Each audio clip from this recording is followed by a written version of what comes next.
पशुचे जीवन मनुष्याचे ज्ञान वेगळेची चैतन्य असावे जीवन जगण्यात उभा मूर्तिमंत आनंदची हे आदर्श असावे मनुज जीवन गेले जे चालून थोर संत त्यांच्याच पाऊले पाऊल टाकावे फुले करावे आचरण भगवान म्हणे माझे दंडवत पशुपरिहित साधू नको चैतन्य असावे जीवन जगण्यात उभा मूर्तिमंत आनंदची विठोबा रखुमाई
सरोजं सान्द्रनीलाम्बुदाभं जघननिहितपाणि मण्डनं मण्डना हे तरुणतुलसीमाला कंधरं कञ्जनेत्रं सदयधवलहासं विठ्ठलं चिन्तयामि पांडुरंग करू प्रथम नमन तुझे रे चरण संताजिया चक्र पराने कदरितारो बाबा जी करुदास तोगा पांडुरंग प्रथम नमन तुझे रे चरण संताजिया चक्र पराने कदरितारो बाबा जी करुदास तोगा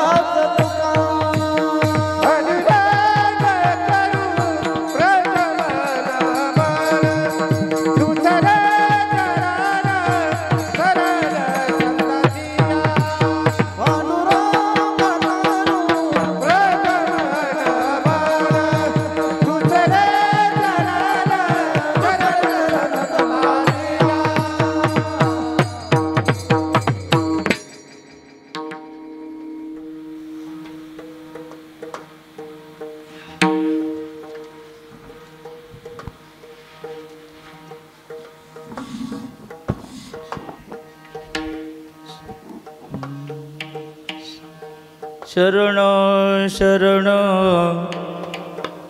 हनुमंता तुम्हालो रामदूता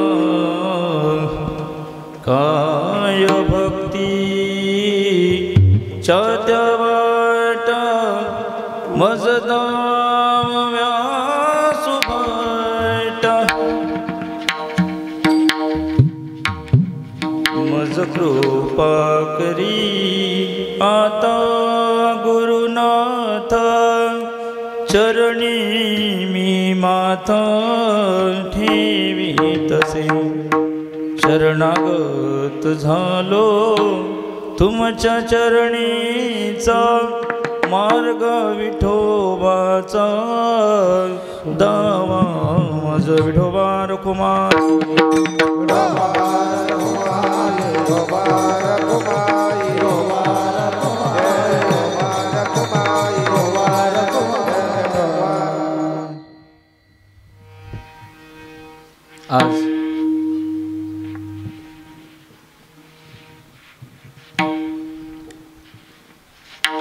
प्रकृतस्थळी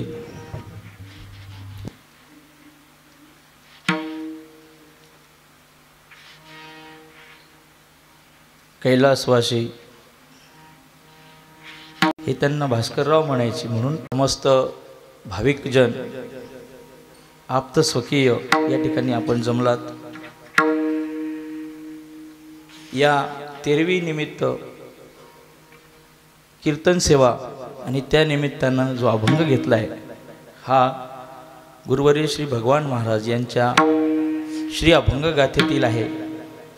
जीवनाची दिशा कशी असावी आणि आपण आपल्या जीवनाची कशी दशा केली हे या अभंगातून महाराज सांगतात। थोर निष्ठावंत गुरुभक्त निष्ठावंत वारकरी असे असणारे हरिभक्तिपरायण श्री भास्कर महाराज हे आपल्यातून आज निघून गेले।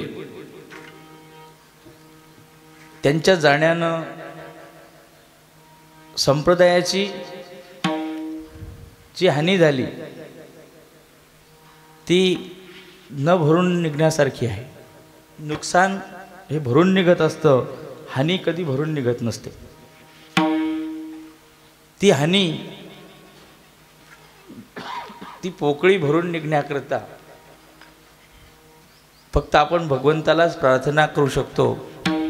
कारण महाराज सांगत गुरुवर्य भगवान महाराजांनी म्हटलं की असे माणसं निष्ठावंत माणसं मिळणं हे संताचं सुद्धा एक भाग्य आहे। संताला गुरुला सुद्धा असे निष्ठावंत वारकरी निष्ठावंत माणसं मिळत नाहीत की ज्या निष्ठेमध्ये समर्पण आहे, त्याग आहे आणि त्या निष्ठेचीच पराकाष्ठा असणारे श्री भास्कर महाराज। त्यांच्या जीवनावर आपण प्रकाश टाकणारच आहोत। त्या अगोदर मनुष्य जीवन कसं असावं हे ज्या अभंगात सांगितलं त्या अभंगाला सुद्धा आपण स्पर्श करू। तुर्तास वेळेअभावी, कारण ही आता सुटण्याची वेळ आहे, 1 तास आपल्या हातामध्ये आहे। त्या 1 तासामध्ये आपल्याला हे सगळं बघायचं आहे।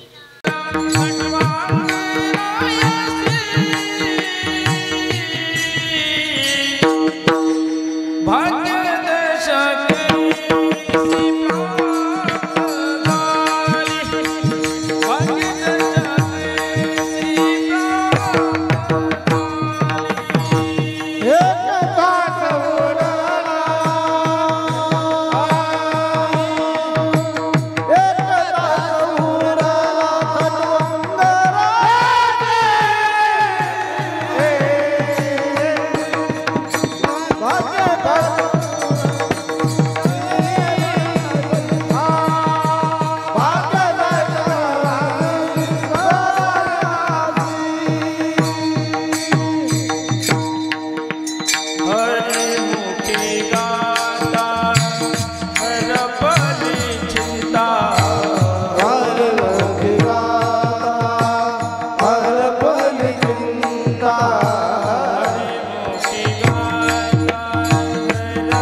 जीवनामध्ये राजा खटवांगाला उरला होता.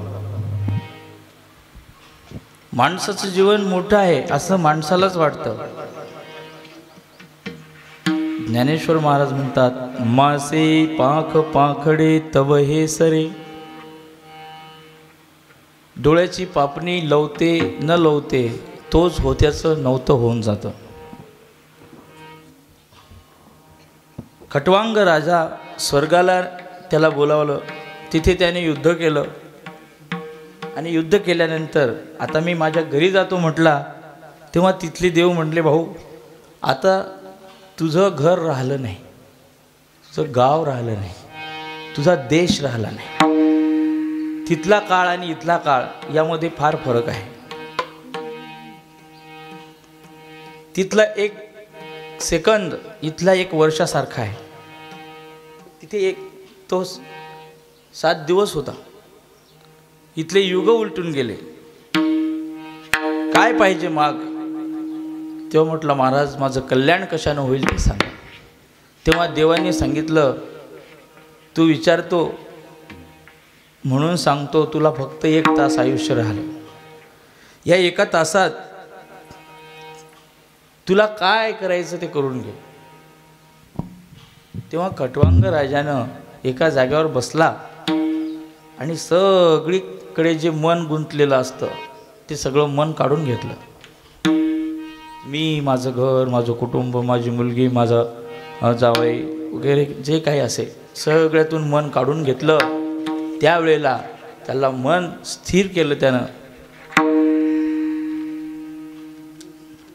आणि मन जेव्हा माणूस काढून घेतो त्यावेळेलाच त्याला समाधी लागते, तशी लागत नाही.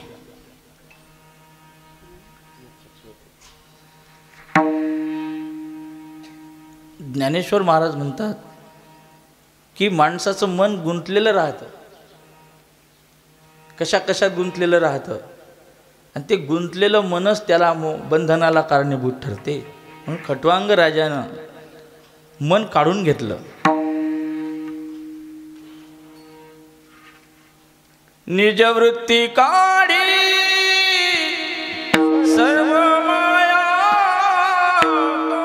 तोडी, निजवृत्ती काढी सर्व माया तोडी,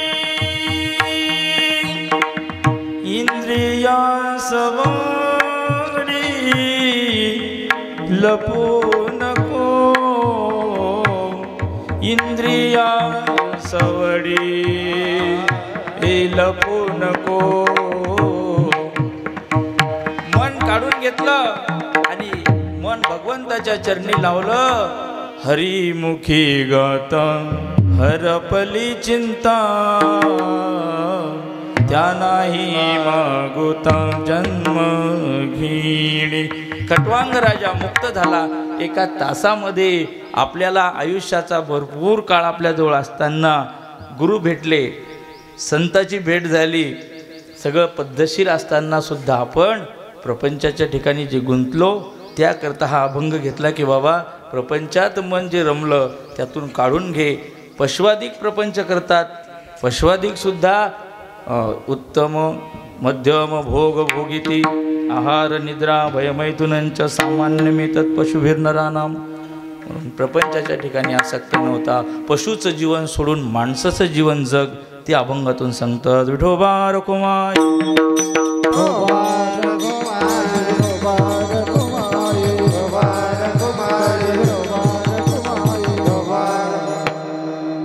माणसाचं जीवन 2 प्रकारचं असतं. एक भावजीवन, दुसरं आचार जीवन.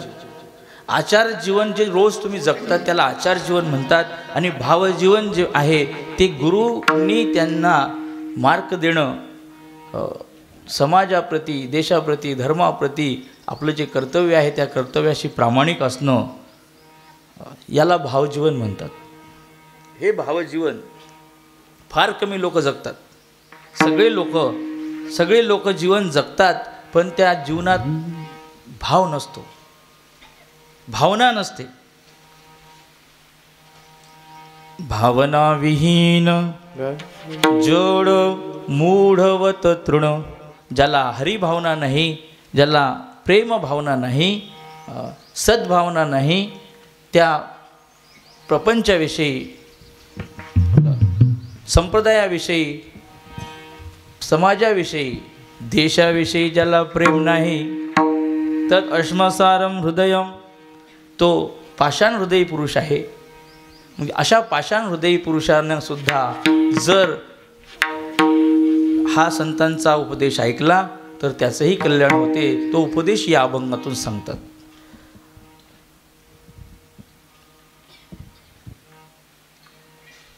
कैलासवासी भास्कर महाराज यांच्या जीवनात यांनी संप्रदायाचं कार्य, गुरुचं कार्य प्रामाणिकपणानं केलं, निष्ठेनं केलं. करायचं म्हणून केलं म्हणून उगाच आपलं उरकत घ्या असं नाही, तर समर्पण भावनेनं जे जे कार्य केलं त्या कार्याची पावती हे गुरु देत असतात. आणि श्री गुरुरे भगवान महाराज कालच्या शिंदीच्या कीर्तनामध्ये त्यांनी 4-5 वेळा उल्लेख केला की अशी निष्ठावंत माणसं भेटणं हे अति अति अति अति दुर्मिळ आहे, की जे आपल्या वागण्यानं समाज मनामध्ये नाही, गुरुच्या मनामध्ये ज्यांनी घर केलं. महाराज गुरुच्या मनामध्ये घर केलं, त्यांनासुद्धा पोकळी वाटायला लागली की अरे काय माणूस होता, निष्ठावंत होता, बोलल्याप्रमाणे निष्ठेनं वागले असं म्हणतात. इथे पहिला सप्ताह होता, त्या सप्ताहाला बाबा आले. ते आल्यानंतर बाबांनीच असं म्हटलं, बा इथे कुणीच माळकरी नाही, मग काही माळकरी जर झाले तर बरं होईल. त्यावेळेला कोणी वारकरी व्हायला तयार नव्हतं. बाबा म्हटले माळकरी झाल्याशिवाय मी जेवणार नाही. 2 दिवस उपवासी होते बाबा. काही ज्येष्ठ मंडळी होती, त्यांना वाटलं की हे काय आता उगाच बाबा उपाशी आहेत आणि कोणी व्हायला तयार नाही, म्हणून 2 वीर समोर आणले. त्या 2 वीरामध्ये हे इथे बसलेले आहेत एक, आणि एक स्वर्गवासी झाले. हरिभक्तपरायण भास्कर महाराज आणि गणेशराव पुढारी हे 2 त्या काळचे तरुण आणले. म्हणे महाराज यांना घाला माळे. बाबांनी विचार केला की तरुणच सुधारला तर गाव सुधारते, देश सुधारतो, तरुणाची गरज आहे, म्हणून या 2 वीरांना माळी घातल्या. तोपर्यंत ज्या दिवशी बाबांची माळ घातली त्या दिवसापासून जे निष्ठेनं व्रत धारण केलं, आम्हा व्रत एकादशी देव केशव मंगळ तुळशी. बाबा म्हणतात माळ घातल्यापासून कुठल्याही प्रकारचं त्यांनी त्या ठिकाणी माळीचे जे नियम आहेत ते सगळे नियम पालन केले. अपेयपान अभक्ष भक्षण जे सांगितलं की हे करू नको, त्या सगळ्या नियमामध्ये. आणि विशेष म्हणजे वारी चुकवली नाही. आणि वारकऱ्याचा जो पोशाख आहे बाबांच्या समोर कधीही ते या वेशात आले नाही. याचा अर्थ तुम्हीसुद्धा आता त्यांचा वसा बाळगा की ते बाबाच्या समोर धोत्राशिवाय आलेच नाही. मी तरी त्यांना बाबांच्या समोर याच वारकरी पोशाखामध्ये पाहिलं. काय होते याला काय उत्तर आहे? महाराजांना पाहिलं जीन्स पॅन्टवर पोरं बाबांच्या समोर येतात, बाबा पाहतात आणि नकळत दुर्लक्ष करतात. पण या माणसानं निष्ठेनं ते नियम बाळगले, तर आज बाबांच्या सुद्धा डोळ्यामध्ये ज्या वेळेला माऊलींनी फोन केला तेव्हा तर त्या ठिकाणी अश्रू उघडले. अरे काय कसं झालं म्हणे, काय माणूस होता, अरे निष्ठावान होते. आणि निष्ठेची परीक्षा ही त्यांच्या मरणाच्या दारात होत असते. आणि माणूस जेव्हा जातो तेव्हा ती निष्ठा ही मागच्या समाज मनामध्ये किंवा गुरुच्या मनामध्ये काय त्याचं स्थान आहे त्यावर ते अवलंबून असते. महाराजांनी हे मी आता जे म्हणणार आहे हे स्वतः म्हटलं. कालच्या कीर्तनामध्ये महाराजांनी सांगितलं की असे निष्ठावंत माणसं मिळणं दुर्मिळ आहे. आणि जे गेले त्यांनी जी कीर्ती मागितली, गेले दिगंबर ईश्वर विभूती, गेले दिगंबर ईश्वर विभूती,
राहिल्यात कीर्ती जगमागे, राहिल्यात कीर्ती जगमागे. मागे कीर्ती राहते, देह निघून जातो. राम कृष्ण हे महानुभाव लोक या जगात होऊन गेले, पण त्यांची कीर्ती मागे राहिली. मरावे तरी कीर्ती रूपी उरावे.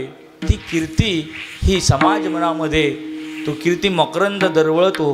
गुरूंनी मार्ग द्यावे. मी आजपर्यंत बरेच माणसं पाहिले, महाराजांनी असं फार क्वचित लोकांबद्दल बोललं की हे प्रमाण यांनी जे दिलं हे महाराजांनी त्या दिवशी दिलं होतं. स्वतः भगवान महाराज म्हणाले, गेले दिगंबर ईश्वर विभूती. ईश्वर स्वरूप, कारण त्यांचं जे कार्य आहे, त्यांनी जे कार्य केलं, समाज मनामध्ये जे स्थान निर्माण केलं, आपल्या त्यागानं, आपल्या निष्ठेनं, आपल्या भावनेनं, जो स्नेह, गुरु प्रेम ज्याला म्हणतात ते त्यांनी प्राप्त केलं.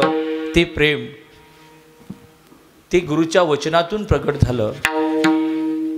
जायचं तर सगळ्यांनाच आहे, सगळे जाण्यासाठीच येतात. इथे राहणारं कोणीच नाही, इथे कोणीच राहत नाही, पण राहते ती त्याची कीर्ती राहते. काय राहते? कीर्ती राहते. हे तुका म्हणे का मरणेची सरे, उत्तमची पुरे कीर्ती मागे. इरती माईके दुःखाची जनिते, नाही आदि अंती.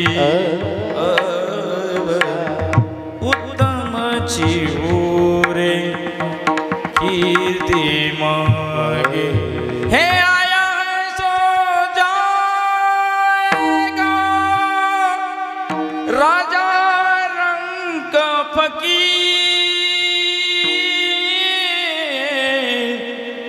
कोई सिंहासन चढ़ गया, कोई बांध गया जंजीर। जाणारे जातात, पण काहीची कीर्ती मागे राहते, काही कीर्ती रूपानं उरतात, तर काही हे संपून जातात। मातीचा देह एक दिवस मातीतच मिसळणार आहे, यात वाद नाही, पण या मातीमध्ये मिसळणाऱ्या या देहाचं सोनं करायचं का माती करायची हे आपल्या हातात आहे।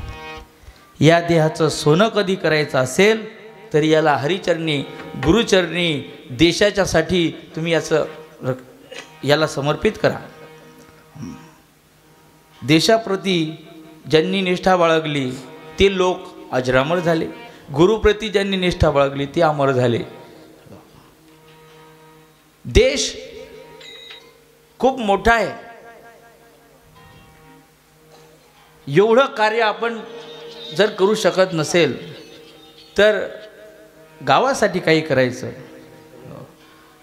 निष्ठेनं संप्रदायाचं कार्य करायचं, गुरुचं कार्य करायचं, देवाचं कार्य करायचं। देव धर्म गुरु हे दिसायला वेगळे आहेत, पण हे एकच आहेत। म्हणून जे जे लोक धर्माप्रती ज्यांनी ज्यांनी निष्ठा बाळगली, जे देशासाठी लढले ते अमर हुतात्मे झाले। मग देशाप्रती निष्ठा बाळगणारे, गुरुप्रती, धर्माप्रती, संप्रदायाप्रती,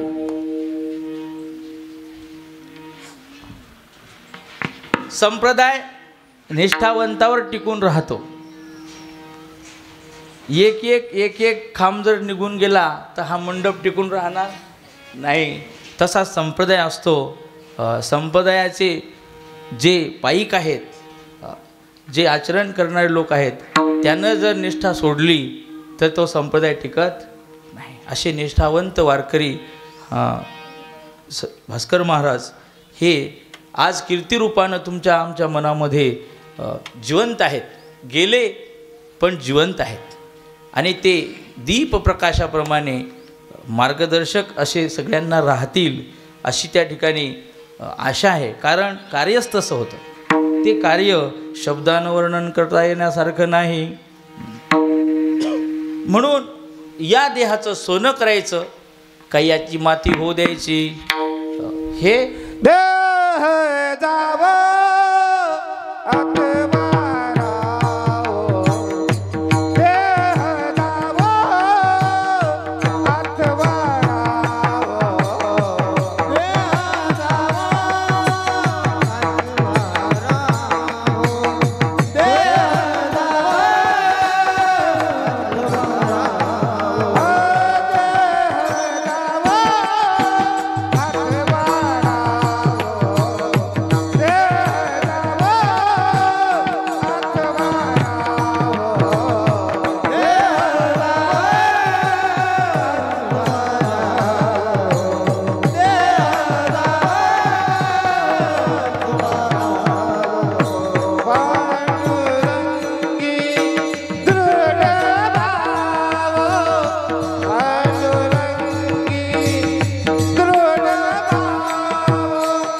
जावो जाणार, यात काही वाद नाही, देह जाणारच आहे, तो जाणार आहे, पण त्याचं सोनं कधी होते पांडुरंगे दृढ भाऊ चरण न सोडी सर्वथा आन तुझी पंढरीनाथा. स्वार्थ दिसला की लोक आपली जागा सोडतात.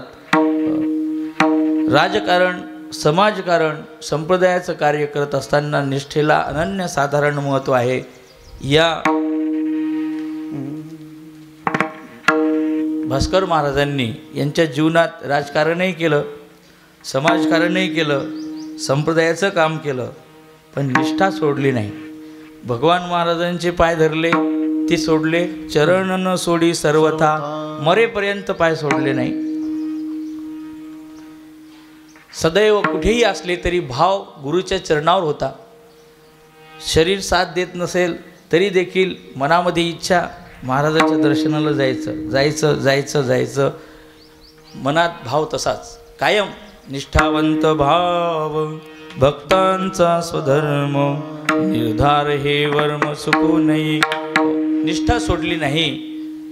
चरण भगवंताचे, आपलं गुरुचे चरण न सोडी सर्वथा. राजकारणामध्ये ज्या पक्षात होते, बाकीच्या पक्षांनी ऑफर केली असेल पण ते तिकडे गेले नाही.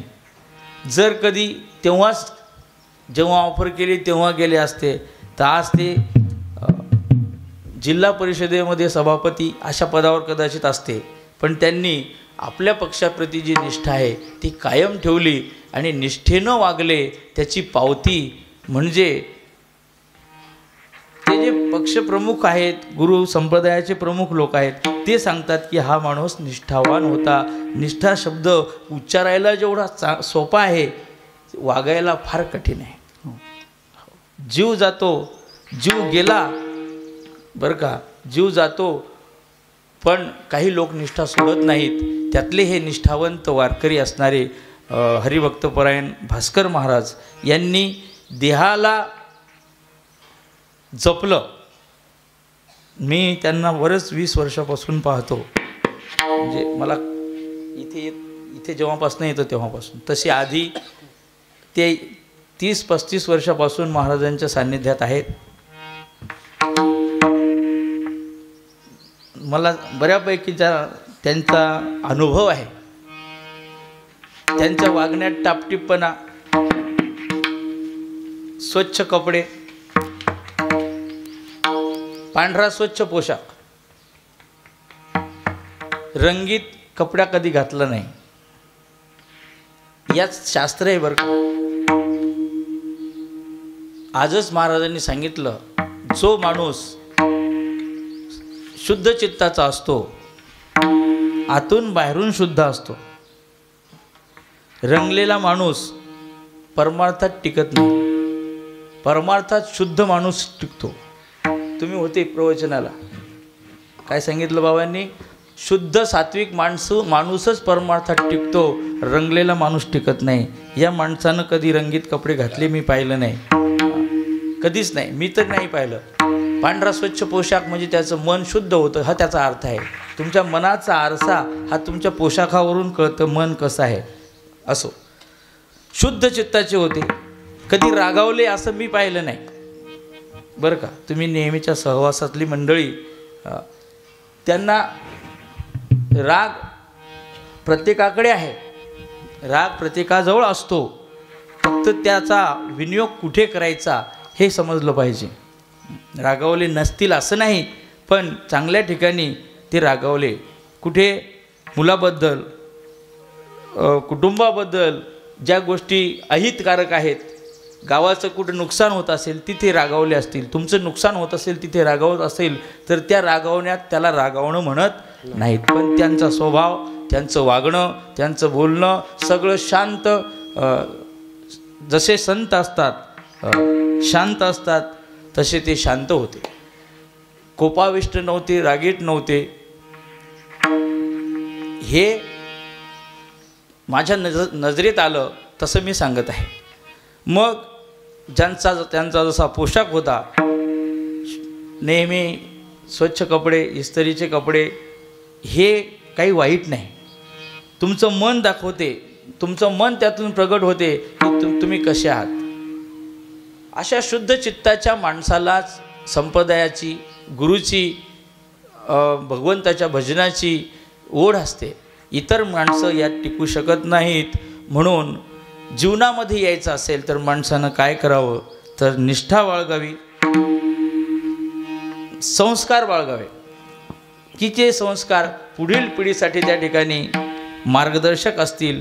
म्हणून त्यांच्या त्यागात, त्यांच्या निष्ठेत आज समाजाचं जे काही आतापर्यंत या गावाचं जे कल्याण झालं, या गावातील जे प्रमुख आहेत त्या प्रमुखांनासुद्धा त्यांचं बरंच मार्गदर्शन होतं. असंच मार्गदर्शन, असंच त्यांचं ते आदर्श समाज मनामध्ये दरवळत राहो. इतर पिढी समोरची जी पिढी आहे त्यांनीसुद्धा त्यांचा आदर्श घेऊन आपलं जीवन त्या ठिकाणी जगावं, की जे कार्य त्यांनी गुरुचं कार्य केलं, संप्रदायाचं कार्य केलं, तेच कार्य त्यांच्या कुटुंबातील जे आता प्रमुख आहेत त्यांनी करायचं, त्यांचे मुलं आहेत त्यांनी ते कार्य करायचं. आणि ही अशीच परंपरा, गुरुभक्ताची परंपरा कायम ठेवणं, हेच या ठिकाणी आजच्या या त्यांच्या दिवसाच्या निमित्तानं त्यांच्याप्रती आपण जे शब्द बोललो की हे निष्ठावंताचं त्यांची ही पावती म्हणजे आजचं कीर्तन. विठोबा रखुमाई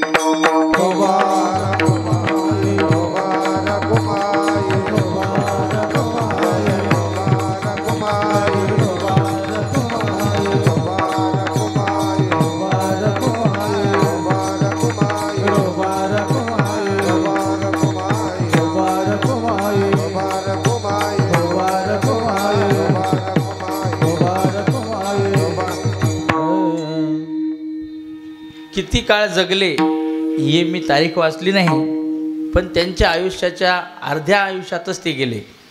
मग अर्ध्या आयुष्यात एवढं मोठं नाव कमावलं, आपण सुद्धा तसं नाव कमवावं. आपण सुद्धा उत्तम चिवरे कीर्ती मागे या धवल गुण कीर्ती यश हे बाळगावं. अन्यथा घर तर सुगरणसुद्धा बांधते. सुगरणीचं जे खोपा असतो तसा खोपा कोणालाच जमत नाही. किती पाऊस येऊ द्या, सुगरणीच्या खोप्यात जाता येत, पाणी जात नाही.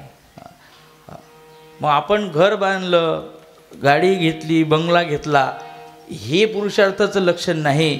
तर हे जे घर आहे, हे जे शरीर आणि मांडणी, या शरीराला त्या ठिकाणी सात्विक अशा स्वरूपानं ठेवणं हे आपलं कर्तव्य आहे.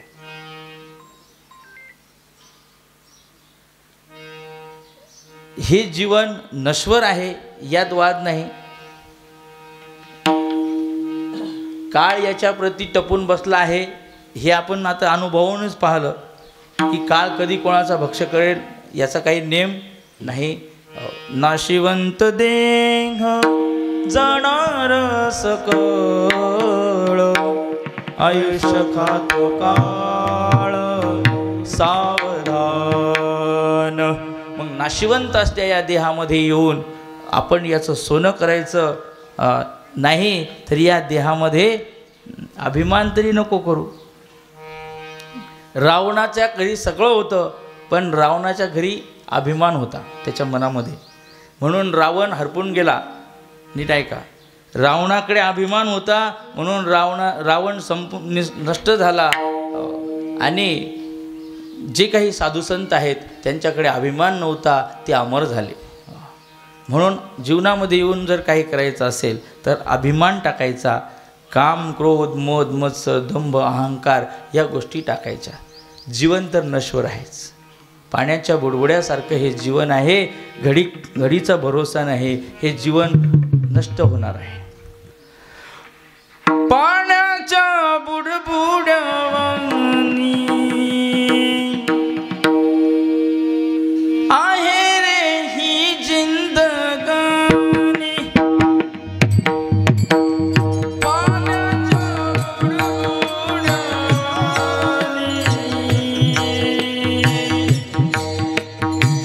आहे रे ही जिंदगानी.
जगी पाहुना तू काय भरोसा येशील पुन्हा तू 2 दिवसाचा जगी पाहुना तू ओ काय भरोसा येशील पुन्हा तू दैवगतीचा असे खेळ सारा ऊन सावलीचा असे खेळ सारा पाण्याच्या बुडबुडवानी आहे रे ही जिंदगानी।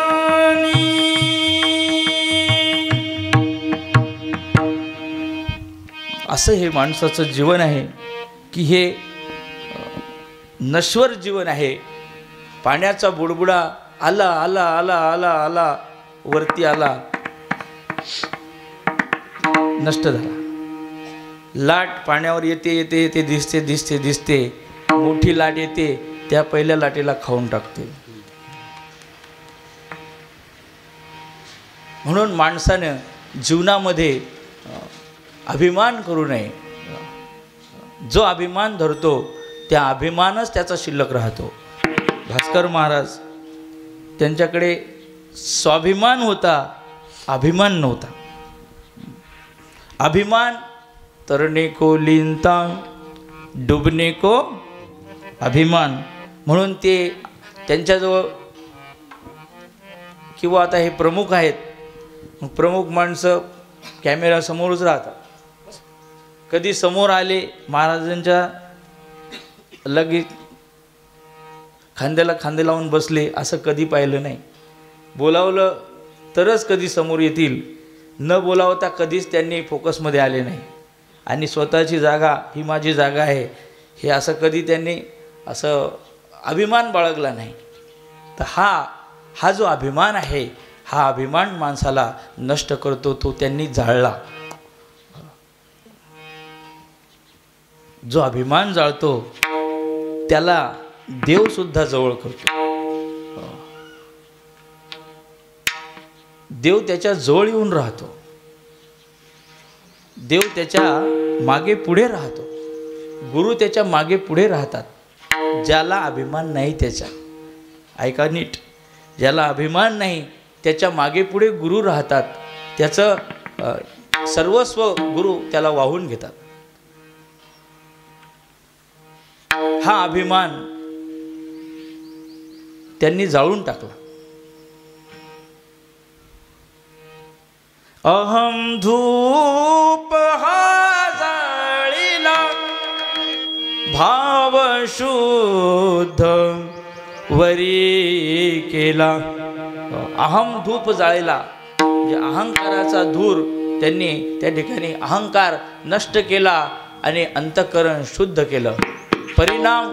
परिणाम अभिमान गेला, तुका म्हणे देव झाला। ईश्वर स्वरूप असे ते झाले। ईश्वराच्या चरणी त्यांनी अभिमान अर्पण केला। ज्या दिवशी गेले तो दिवस पहा। गीता सांगते अग्निर्ज्योतिरः शुक्ल षण्मासा उत्तरायणम तत्र प्रयाता गच्छन्ति ब्रह्म ब्रह्म विदो जनाः। उत्तरायणाचा काळ दिवस रात्री बरं का, दिवसा आणि आपला शरीरातला अग्नी प्रदीप्त आहे, शरीरातला अग्नी प्रदीप्त असला पाहिजे। अशा वेळेला त्याला स्मृती त्याची कायम असली पाहिजे। असा उत्तम दिवस एकादशीचा उपवासाचा तो दिवस त्यांनी साधला। एकादशीमध्ये सदैव माणसाला देवाचं स्मरण असतं, त्यालाच उपवास म्हणतात। उपवास, उप म्हणजे जवळ, वास म्हणजे राहणे, देवाच्या सान्निध्यात राहणं, याचं नाव उपवास। तो उपवासाचा दिवस त्यांनी घेतला आणि वेळोवेळी त्यांच्या मनामध्ये भगवत प्रेम, गुरुप्रेम, त्यांचे जे नेहमीचे मित्र असणारे टेलर महाराज असतील, माऊली महाराज असतील, पुढारी बुवा असतील, या सगळ्यांजवळ त्यांचं बोलणं एकच। काय बोलणं? की आपल्याला असं करायचं, बाबाचं हे कार्य करायचं, म्हणजे मनामध्ये तेच, ध्यानामध्ये सुद्धा तेच, बोलण्यात सुद्धा तेच. अभिमान टाकला, तुका म्हणे देव झाला, ते ईश्वर स्वरूप झाले. आणि ईश्वर स्वरूप होण्याकरिता काय टाकावं लागतं, तर आपल्या मनातला अभिमान टाकावा लागतो. ज्यांनी अभिमान टाकला ते देव झाले. म्हणून भास्कर महाराजांच्या जीवनात मी आता सांगितलं, त्यांना राग लोभ ह्या गोष्टी त्यांच्याकडे नव्हत्या. सगळ्यांना ते त्या ठिकाणी आपलं समजत होते. गावावर, कुटुंबावर, सगळ्यांवर त्यांचं जे निस्वार्थ प्रेम होतं, कुटुंबाबद्दल जी आपुलकी जिव्हाळा होता, तो सगळ्यांबद्दल त्यांना जे आंतरिक प्रेम होतं, स्वतः सगळ्यांची त्या ठिकाणी जे काळजी घेतात, नीट ऐका, स्वतःची काळजी घेणं आणि इतरांची काळजी घेणं. आश्रमामध्ये बाबा मुलांना म्हणतात, हा जेवला का रे, तो जेवला का रे, तो जेवला का रे, तो जेवला का रे. स्वतःची तर काळजी माणूस घेतोच, पण इतराची सुद्धा घ्यायला पाहिजे. तो गुण यांच्याकडे होता. ते सगळ्यांची जातीनं काळजी घेत होते. आश्रमातले कोणी विद्यार्थी इथे आले कीर्तनाला, प्रवचनाला, तरीसुद्धा त्यांचीसुद्धा स्वतः विचारपूस, देखभाल करणं, झोपले राहिले, ह्या सगळ्या गोष्टी, हे प्रेम आहे. हे जेवढं माणसाचं मन मोठं तेवढा माणूस मोठा. देव झाला म्हणजे देवालाच काही वेगळं असं स्थान असतं असं नाही. माणूसच देव असतो आणि माणूसच राक्षस असतो. कर्तृत्वाने माणूस देव होतो आणि वागण्यानं माणूस राक्षस बनतो. हा माणूस वागण्यानं देव बनला, काही लोक वागण्यानं राक्षस बनले. विठोबा रखुमाई,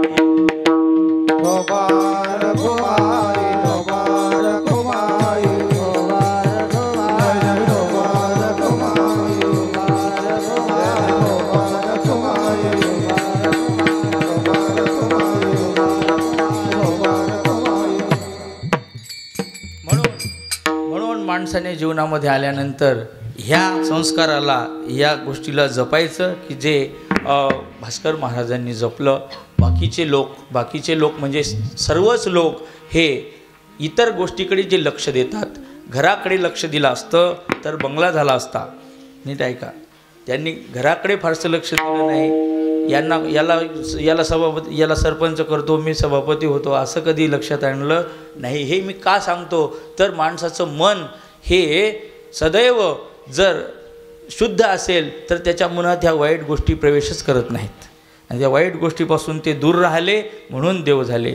नाहीतर आपण काय करतो, कंकड़ चुन चुन महल बनाया, लोग कहे घर मेरा, ना घर मेरा ना घर तेरा, चिड़िया रैन बसेरा, चिड़िया रैन बसेरा, कंकड़ चुन चुन महल बनाया. हे सगळं केलं, पण हे करत असताना भान ठेवलं तर माणूस राक्षस बनत नाही. आणि भान जर विसरून गेला तर काही पण होतो, काही पण बनतो, मर्यादा सोडतो, स्वैर बनतो, उच्छृंखळ बनतो. आणि मग एकदा गुरुची मर्यादा तुटली, माळीची मर्यादा तुटली, मग तो कुठे जातो हे सांगता येत. हे सगळं करत असताना या माणसानं मर्यादा पालन केली. मर्यादेची फळे मधुर गोमटी असं म्हणतात. ती मर्यादा त्यांनी बाळगली. नवे हे सगळं करताना माणूस जेव्हा प्रामाणिक असतो तेव्हा त्याची नजर त्याला त्या ठिकाणी, काही लोक नजरेतून उतरलेले असतात तर काही लोक नजरेत बसलेले असतात. तर गुरुच्या नजरेमध्ये ते नेहमी बसलेले आहेत. कारण कासवीचे जे पिलं असतात, त्या कासवीच्या पिलाला भूक लागली म्हणजे कासवी त्याला जवळ घेते आणि पाजते असं नाही, तर कासवीनं नुसतं पाहिलं की त्याचं पोट भरते. कासवीच्या नजरेत दूध असतं, म्हणून गुरुच्या नजरेत हे अमृत आहे. ते अमृत या माणसांनी प्राशन केलं. नीट ऐका, गुरुच्या नजरेत राहिलं पाहिजे, गुरुच्या मनात राहिलं पाहिजे, गुरुच्या ध्यानात राहिलं पाहिजे, गुरूंनी आपली आठवण करावी, गुरूंनी आपलं नाव घ्यावं. असं जर वागाल तर तुम्हीसुद्धा, आपणसुद्धा त्या मनाचे त्या निष्ठावंत भाव जो म्हणतात तोही आपल्या अंगी यायला वेळ लागणार. विठोबा रखुमाई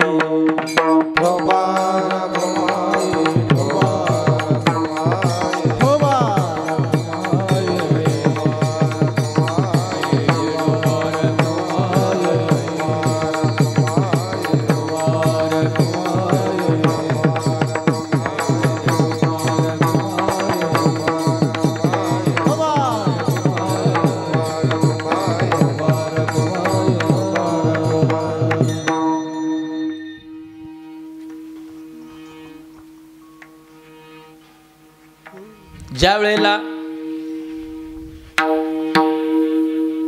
जीवनामध्ये माणूस जीवन जगतो तेव्हा तत्वाला जो बांधून राहतो तो तत्वनिष्ठ माणूस हा इतिहासामध्ये अमर होतो. त्या तत्वाला जे बांधून राहिले, तत्व ज्यांनी सोडलं, तत्वाशी जे प्रामाणिक राहिले ते अमर झाले. जात्यामध्ये धान्य टाकलं जातं, त्या धान्यामध्ये काही दाणे हे त्या आतमध्ये लोखंडाचा हा खुंटा असतो त्याला धरून राहतात. त्याला जे धरून राहिलं त्यांचं पीठ होत नाही. बाकीचे काय होते असं वागल्यानं असं म्हटलात त्या सगळ्या दाण्याचं पीठ होऊन जातं. जे त्या खुंट्याला धरून राहतात त्यांचं पीठ होत नाही, ते तसेच जिवंत राहतात. मग खुंटा म्हणजे गुरु आहेत, खुंटा म्हणजे संप्रदाय आहे, खुंटा म्हणजे माळ आहे. तुमची माळ तुमचा संप्रदाय, तुमचा जो काही भगवंताविषयी असलेला जो नेम आहे, या नेमाला जे धरून राहिले ते अमर झाले. ज्यांनी नेम सोडला ते कुठे हरपले सांगता येत नाही. मग भास्कर महाराजांनी जो नेम होता त्यांचा पंढरीची वारी, पैठणची वारी, तुमच्या आळंदीची वारी, असं कधी झालं नाही. माऊली, टेलर महाराज हे लोक वारीला आले म्हणजे येतातच.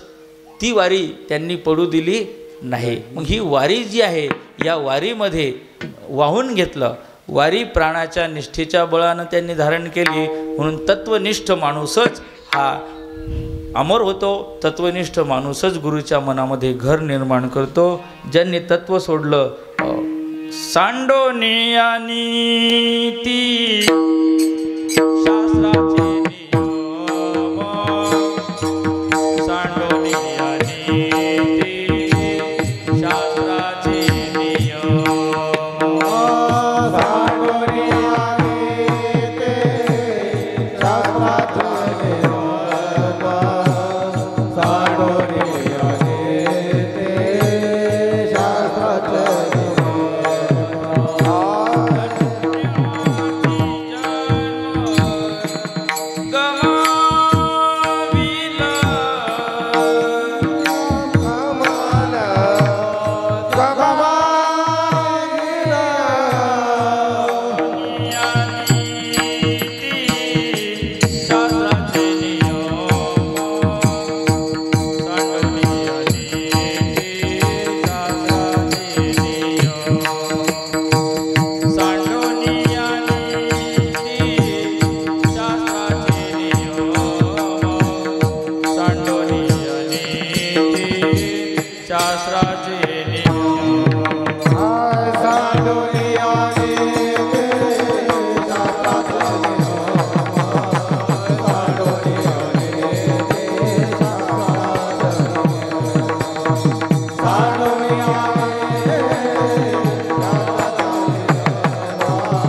हा अभंग महाराजांच्या गाथ्यातला आहे.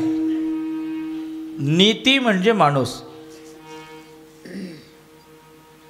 नीती सोडतो तेव्हा राक्षस बनतो, आणि माणूस नीती जपतो तेव्हा देव बनतो.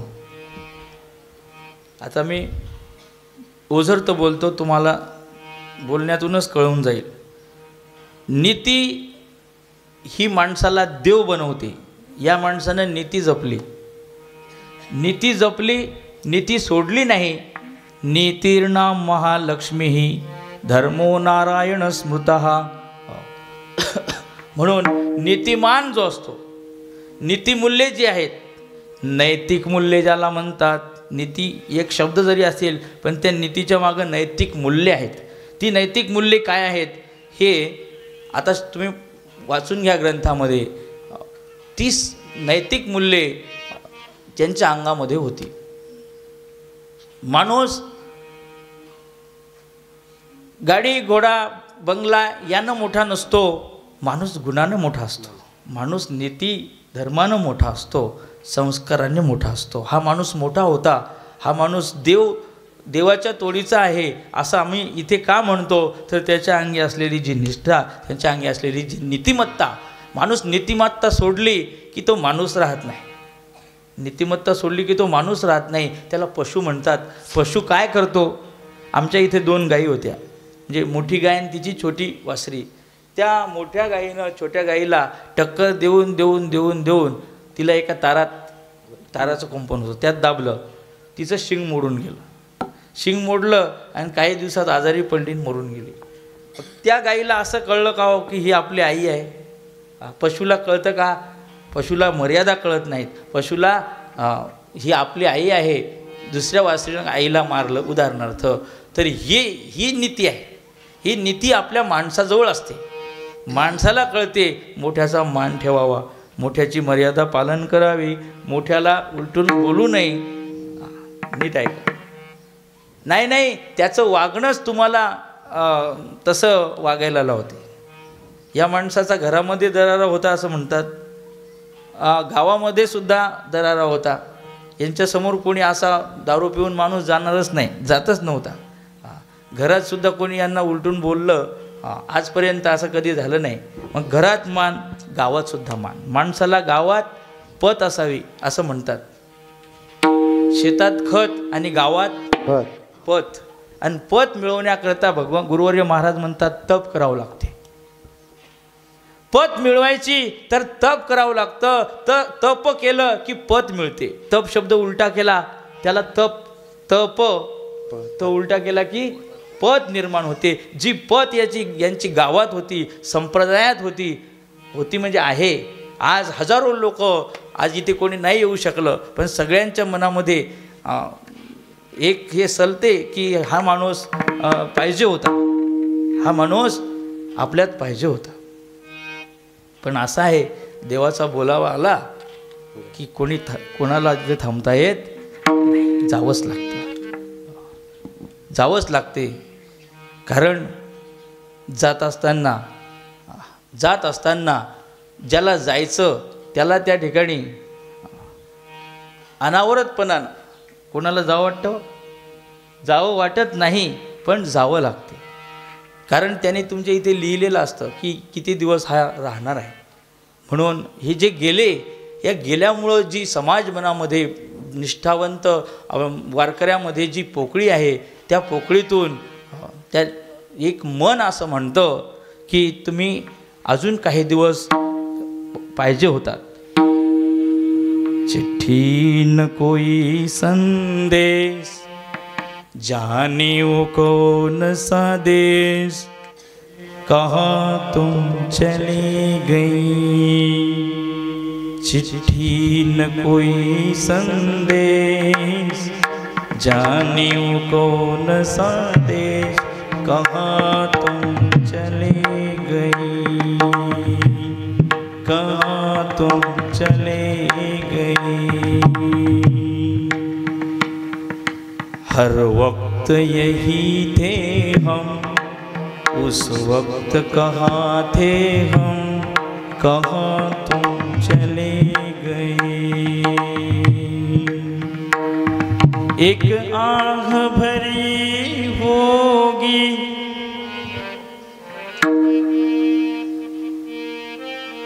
जाते जाते तुमने आवाज तो दी होगी. एक आह भरी होगी, हमने न सुनी होगी. जाते जाते तुमने आवाज तो दी होगी. हर वक्त यही थे हम, उस वक्त कहाँ थे हम, कहाँ तुम चले गए। चिट्ठी न कोई संदेश, जाने वो कौन सा देश, कहाँ तुम चले गए, कहाँ तुम चले गए। ही पोकळी समाज मनामध्ये निष्ठावंत भक्ताच्या मनामध्ये जी पोकळी झाली, त्याला उत्तर नाही, त्याला काही उत्तर नाही, त्याला कुठला मलम नाही. एक समजूतच काढायची आहे की जे गेले ते गेले, आता त्याच्यावर काही उपाय नाही. विठोबा रखुमाई.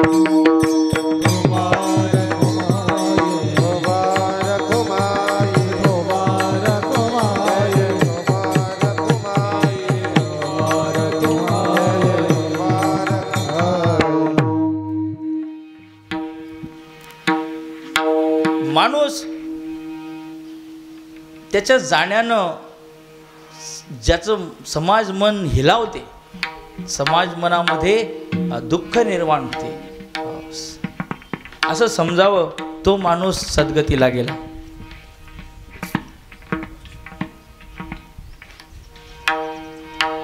जब तू आया इस जगत में, जगह से तू रोए, ऐसी करनी कर जा बंदे, तू हंसे जग रोए कबीरा, तू हंसे जग रोए. जन्माला आला की लोक हसतात, जन्माला येणारा रडत असतो, पण जात असताना लोक रडले पाहिजे. आणि माणसा तू असं वाग की लोकांच्या डोळ्यात अश्रू आले पाहिजे, आणि तू हसत हसत त्या ठिकाणी गेला पाहिजे. अशी जी करणी आहे, ऐसी करणी कर जा बंदे, तू हंसे जग रोए कबीरा, तू हंसे जग रोए.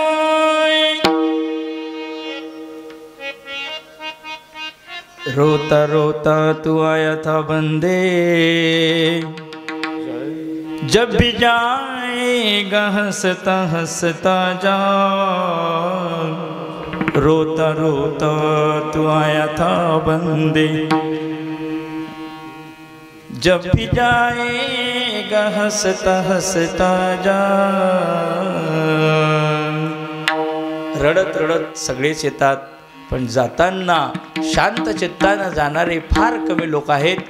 शांत चित्तानं बाजावरच पडला 6 महिने, लोक म्हणतात की हा कधी जातो, असं काही फार कमी लोकांना अशी चांगली शेवट मिळतो की जे भास्कर महाराज चांगल्या दिवशी चांगल्या स्थितीत उपवास धरून चांगल्या सुस्थितीत असताना त्यांनी देवाच्या चरणी जागा प्राप्त केली.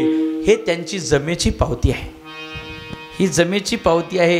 हे सगळ्यांना साधत नाही. सगळ्यांना साधण्याकरता आधी सांगितलं काय करावं लागतं. नको जागून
नको जगू नरा पशुचे जीवन,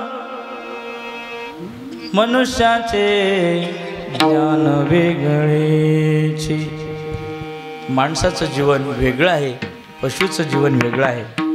माणसाचं जीवन भावजीवन तुम्हाला सांगितलं.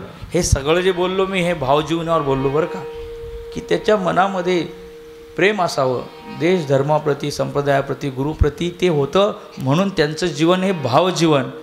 पशुचं जीवन जे आहे ते पशुचं जीवन सगळ्यांनाच माहीत आहे. बाजारचा दिवस सुकू द्यायचा नाही, एकादशी कळत नाही, शिवरात्र कळत नाही, आई कळत नाही, बाप कळत नाही, मर्यादा कळत नाही. ते पशुचं जीवन. ते जीवन कोणतं? पशुचं जीवन आहे. पशु आहात आणि चांगलं करायला आला असाल तर तुम्ही माणूस आहात. मनुष्याचे ज्ञान वेगळेची. वेगळं म्हणजे काय आहे? नीट ऐका. माणसाला भजन करता येते, एकादशी धरता येते, माणसाला धर्माप्रमाणे वागता येतं, पशुला वागता येत नाही. सगळ्यात मनाला भावणारी गोष्ट सांगतो, माणसाच्या जीवनामध्ये माणसाला आपल्या भावना दुसऱ्याला सांगता येतात, नाही प्रगट करता येतात. पशुला त्या गोष्टी जमत नाही.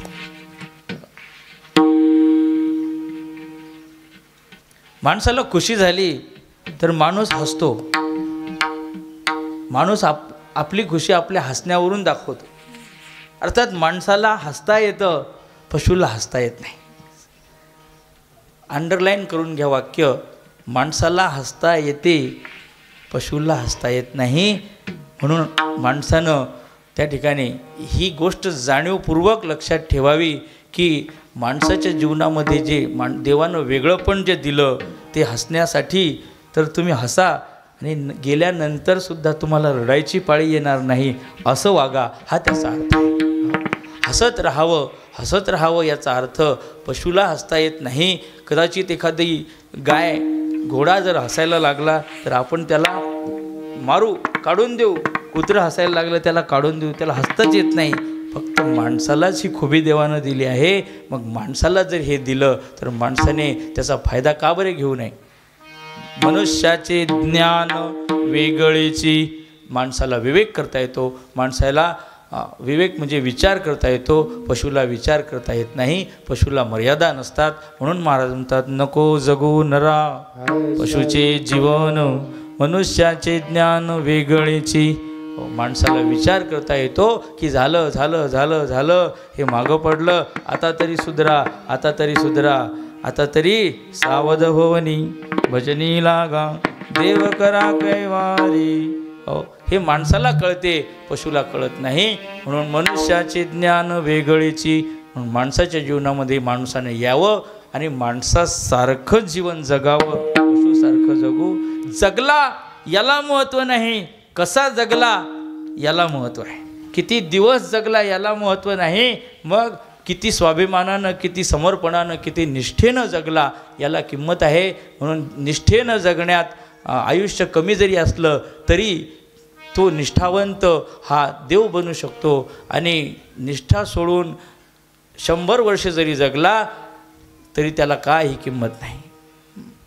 शास्त्रकार सांगतात की 1 दिवस जगावं पण वाघासारखं जगावं.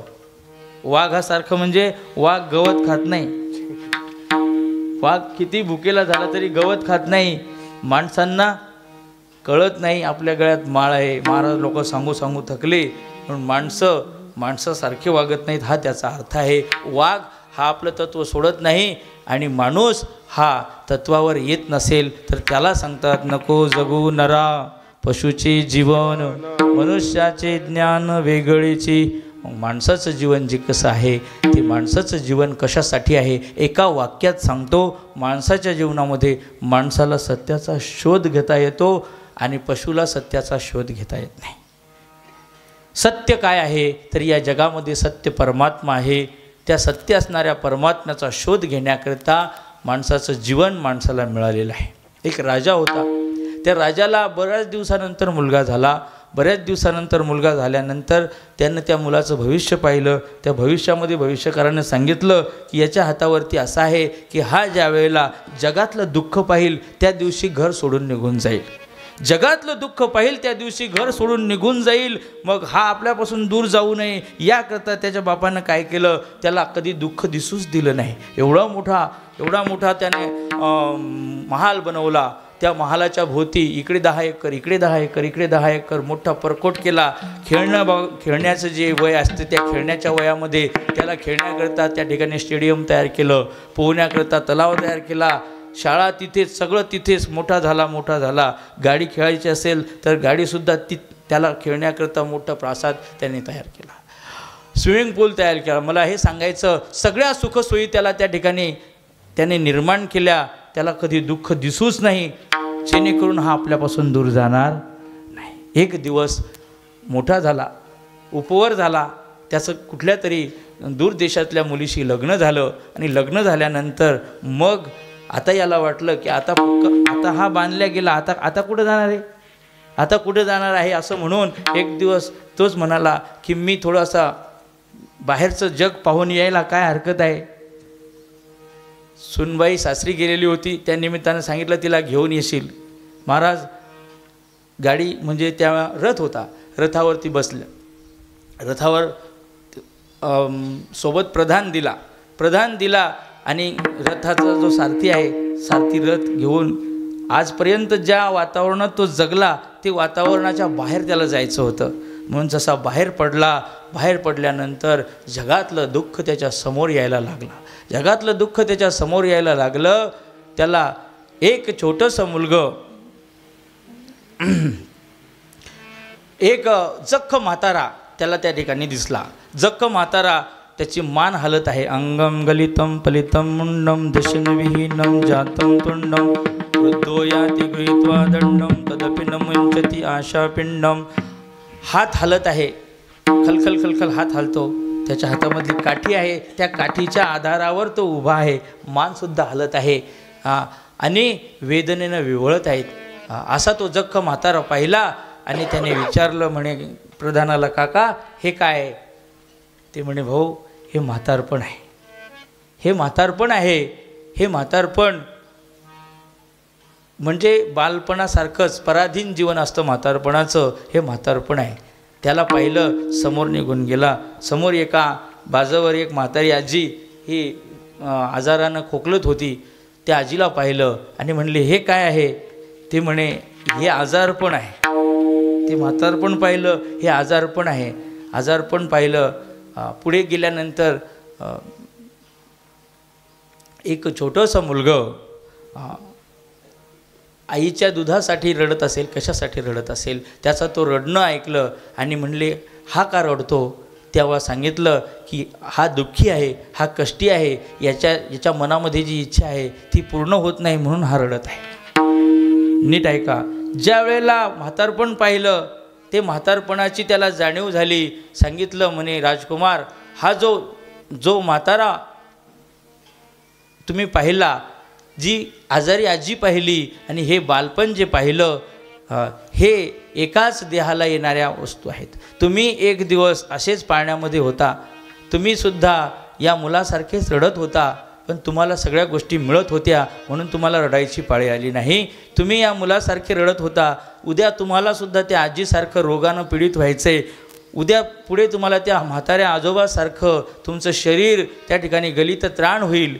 तुमच्या शरीरामध्ये ताकद नसणार, तुमचं शरीर तुम्हाला साथ देणार नाही, नाकातोंडामधून लाळ गळेल आणि अशा वेळेला तुम्हाला पराधीन जीवन जगावं लागेल. असं ते सगळं पाहिल्यानंतर त्याच्या मनामध्ये कुठेतरी भाव जागृत झाला की नको, मला अशा प्रकारचं दुःख पाहिजेच नाही आहे. मग यातून वाचण्याचा उपाय काय आहे? तर यातून वाचण्याचा एकच उपाय आहे, तो म्हणजे परमात्म्याची संगत करणे, सत्यतत्वाचा शोध घेणे. ते सत्यतत्व काय आहे ते शोधण्याकरता घर सोडावं लागतं असं शास्त्रात लिहिलं. असं एकच वाक्य त्या प्रधानानं सांगितलं आणि त्या क्षणात त्या राजकुमारांनी घर सोडलं. महाराज त्या क्षणात त्यानं घर सोडलं, सासरवाडीला जायचा राहिला आणि तो रथही तिथेच राहिला. जसा गेला गेला गेला वनामध्ये निघून गेला.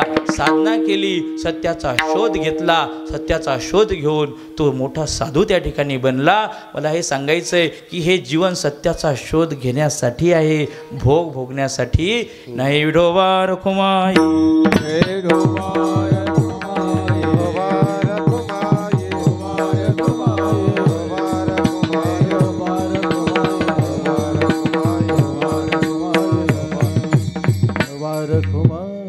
मनुष्याचे ज्ञान वेगळेची. माणसाचं जे ज्ञान आहे ते हे ज्ञान आहे की माणसानं विवेक केला पाहिजे, विचार केला पाहिजे की हे टिकणारं काय आहे आणि नष्ट होणारं काय आहे. जे नष्ट होणार आहे त्याच्या मागे जाऊ नका. जे टिकणार आहे त्या टिकणाऱ्या तत्त्वाचाच त्या ठिकाणी अंगीकार करायचा आहे. ते तत्त्व जीवनामध्ये जोपासायचं आहे की जे या भास्कर महाराज यांनी हे तत्त्व जोपासलं आणि आपला देह गुरुच्या चरणी अर्पण केला. हा जो देह गुरुच्या चरणी अर्पण केला, तो जो देह अर्पण केला त्या देहाचं सोनं झालं हे त्यांच्या वाक्यावरून कळतं. गुरुच्या वाक्यावरून कळतं. दिला म्हणजे फोटोत काढण्यापुरता दिला असं नाही, तर खरोखर दिला. म्हणून देह तुझ दिला साच देवराया. आता माझी काया नसे काही हो. आता पुढे बघू वाची वाटे गोड तुझे जीवदंड गुण गावे. शरणागत झालो तुमच्या चरणीचा मार्ग विठोबाचा दावा. तुम्हा विन श्रेष्ठ नसे त्रिभुवनी माय बापा कोणी गुरुना.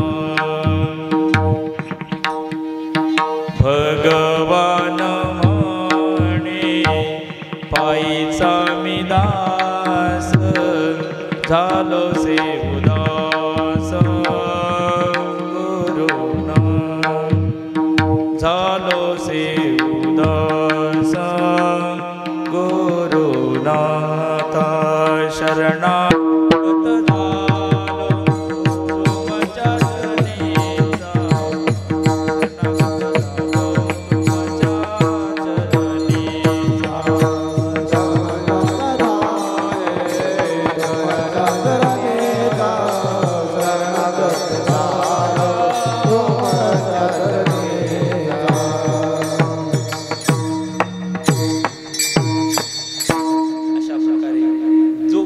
देह दिला त्या देहाला गुरुच्या पायावर डोकं ठेवल्यानंतर त्याच्यात येणारा विचार हा गुरुचा विचार असावा. म्हणून त्यांनी त्यांच्या जीवनामध्ये महाराजांच्या विचाराव्यतिरिक्त दुसरा विचार केला नाही. म्हणून खरोखर त्यांनी तो देह गुरुला अर्पण केला असं म्हणायला हरकत नाही. अशा प्रकारचं जीवन, आदर्श जीवन त्यांनी जगलं. म्हणून महाराज म्हणतात आदर्श असावे मनुज जीवन. गेले जे चालून थोर संत त्यांच्याच पाऊली पाऊल टाकावे. आपुले करावे आचरण.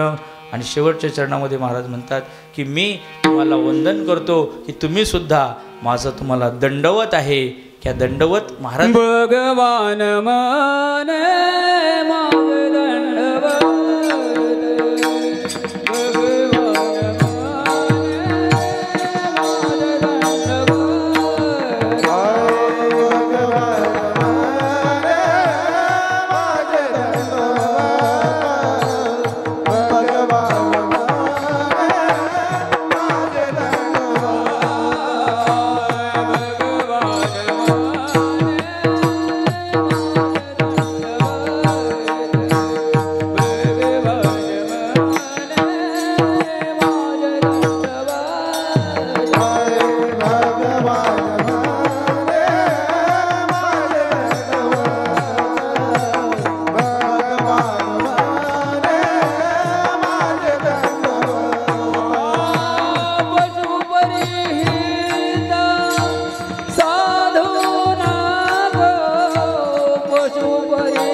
उभा मूर्ती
ज्ञानेश्वर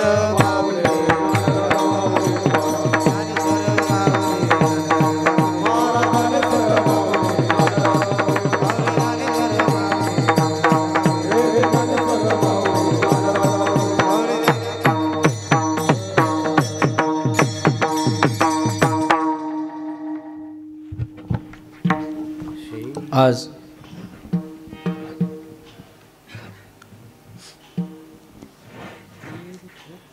ही वाक्पुष्पांजली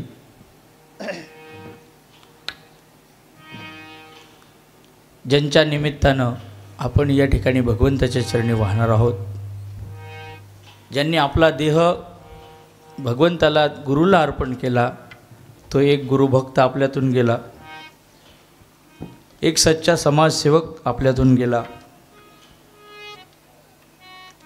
गावासाठी झटणारा तो सच्चा समाजसेवक, मित्रासाठी संकटामध्ये साथ देणारा एक चांगला मित्र या आपण गमावला. मित्र संकटात साथ देतो, पैशाची देतो असं नाही, तर चुकीला चुकच सांगतो, हे तुझं चुकते आहे बाबा, असा त्याला मित्र म्हणतात. म्हणून संकटामध्ये सगळ्यांच्या सोबत राहणारा, खांद्याला खांदा लावून ज्यांनी यांच्यासोबत कार्य केलं, अशांचा तो मित्र होता. आमचे तर परम मित्र त्याला म्हणता येईल. कारण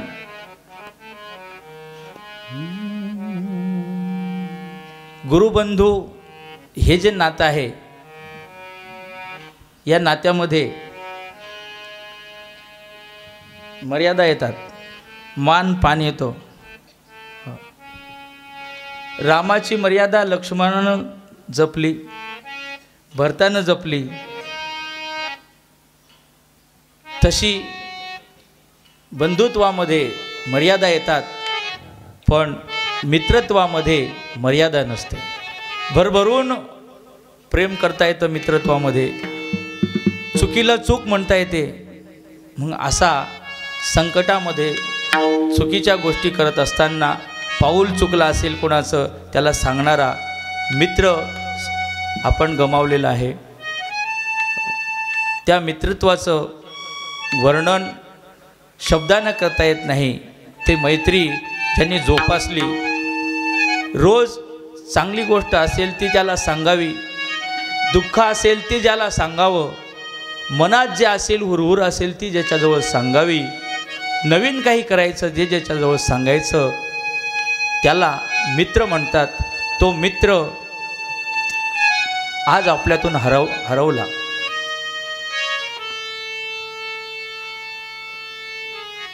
एक मित्र माणसाला वायामार्गापासून वाचवतो, चुकीच्या निर्णयापासून वाचवतो. अशा अनेक जणांना यांनी मार्गदर्शन केलं असेल. अशा सगळ्यांचा हा सच्चा मित्र आज आपण गमावलेला आहे. कुणाचा आईचा मुलगा गेला, कुणाचा भाऊ, तो माझा भाऊ होता, तो भाऊ गेला, आपण भाऊ गमावला, आपण मित्र गमावला. पण ज्यांच्या मार्गदर्शनाखाली, ज्यांच्या कृपादृष्टीमध्ये जे मुलं वाढले, त्या मुलांचा तो बाप गेला. ज्यांच्या आज्ञेत जे भाऊ राहिले, त्या भावाचा भाऊ गेला. जीवा भावाचा जो भाऊ असतो, त्याला भावाचं जे बंधू प्रेम म्हणतात, ते भास्कर महाराजांजवळ होतं. दिनकर महाराज असतील, बाबूभाऊ असतील, त्या बाबूभाऊंना त्यांनी बऱ्यापैकी सांभाळलं. लहान होते तेव्हापासून, तरुण होते तेव्हा त्यांना व्यसनापासून माघारी आणलं. दिनकर महाराजांना त्यांच्या संप्रदायाच्या कार्यामध्ये साथ दिली. कधी नाही म्हटलं नाही, इकडे जाऊ नका, तिकडे जाऊ नका म्हणून. एक भाऊ गमावला आणि एक बाप गमावला. जो बाप असला की सगळं जग आपल्याला आपलं वाटतं आणि तो बाप नसला की सगळं जग सुनं सुनं वाटते. ज्या बापाच्या भरवशावर जग जिंकण्याची हिंमत असते तो बाप जर आपल्यातून निघून जातो त्यावेळेला माणूस हरून जातो. मित्र भाऊ हे सगळे नाते आहेत, पण बापाचं जे नातं असतं त्या बापाच्या नात्यामध्ये जो स्नेह असतो तो स्नेह ते नातं काही वेगळंच असतं. गुरु शिष्याचं नातं असतं, पती पत्नीचं नातं असतं. तो पती पत्नीचा आधार पती असतो आणि मुलाचा आधार बाप असतो. त्या बापाच्या मनामध्ये माझ्या मुलानं आभाळा एवढं व्हावं, आभाळा एवढं व्हावं, खूप मोठं नाव करावं, सगळ्या जगावर राज्य करावं, तेव्हा त्याची छाती इंचभर वाढते. महाराज तुमचा मुलगा असा मोठा साहेब झाला असं ऐकलं की त्याची छाती इंचभर वाढायची. एवढं मोठं प्रेम त्या बापाच्या मनामध्ये मुलाबद्दल असतं. मुलानं फक्त आपलं नाव जपावं आणि त्याचं स्वतःचं नाव मोठं करावं. मुलानं मोठं व्हावं, नाव कमवावं आणि मुलाच्या नावातच त्याच्या मोठं होण्यातच ज्याचं मोठंपण दडलेलं असतं त्याचं नाव बाप आहे. कुटुंबाबद्दल नवे नवे आपल्या मुलाबद्दल जो प्रेम अंतःकरणामध्ये असतं ते प्रेम काही वेगळं असते. महाराज मुलांच्या कुठेही जावं तरी त्याची सगळी काळजी बापाला असते. मुलगा देशांतराला असेल त्याची काळजी बापाला असते. मुलगा ओठामधी हसू जरी कणा वाकला, कणा पाठीचा कणा जो असतो तो काम करू करू असा वाकून जातो, पण चेहऱ्यावर मात्र स्माईल ती कायम असते. म्हणून बापाचं ते बापपण रेखाटत असताना तो कवी त्या ठिकाणी म्हणतो की हे बाबा तू काय कर, तर त्या बापाच्या बापपणाची जाणीव ठेव. मुलाला सांगतो की बाबा तू तुझ्या बापाचं जे मन आहे त्या मनाला तू ओळखू शकत नाही. उरामंदी माया जाजा काळ्या मेघावानी जिजू जिजू संसाराचा गाडा घातला, ओटामध्ये हसू जरी कणा वाकला. तू काय कर घडीभर तू थांब जरा, ऐक त्याची धापर, घडीभर तू थांब जरा, ऐक त्याची धापर. लई अवघड आहे गड्या उमगाया बापर, उमगाया बापर. लई अवघड आहे गड्या उमगाया बापर, उमगाया बापर. आभाळा एवढा मोठा झालेला मुलगा पण त्याची काळजी बापाच्या मनामध्ये असते. ती काळजी ज्याच्या अंतःकरणात असते तो बाप आज आमच्यातून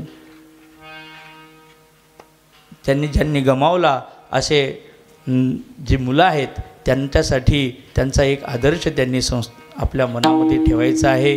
मग तो सोनूदादा असेल, तुमचा अनंता असेल, या जी मुलं आहेत यांनी त्यांचं बापाचं बापपण त्यांनी जे मन मोठं केलं त्या मोठ्या मनाचं आपणसुद्धा होण्याकरता त्या अंतःकरणामध्ये त्यांची जी प्रेम धारण केलं संप्रदायाबद्दल ते प्रेम कुटुंबा उत्सल जी आहे, मोठ्याची मर्यादा आहे, आईची मर्यादा, बापाची मर्यादा, आपल्या ज्येष्ठ श्रेष्ठाच्या मर्यादा पालन करून जर राहिला तर यांच्यासारखं जीवन त्यांनासुद्धा प्राप्त व्हायला वेळ लागणार नाही.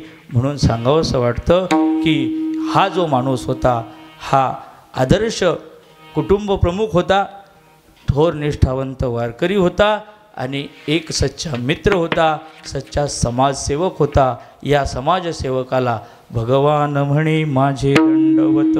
बाबा म्हणतात की मी सुद्धा त्याला सांगतो की खरोखर या माणसाचं माणूसपण हे देवपणापेक्षा कमी नव्हतं. म्हणून आपणसुद्धा माणसाचं माणूसपण संपवून तो देवपणा संपादन करण्याकरिता अशाच प्रकारची गुरुसेवा, अशाच प्रकारची गुरुभक्ती, अशाच प्रकारची समाजसेवा करून आपलंही जीवन कृतार्थ करून घ्यावं. ज्ञानेश्वर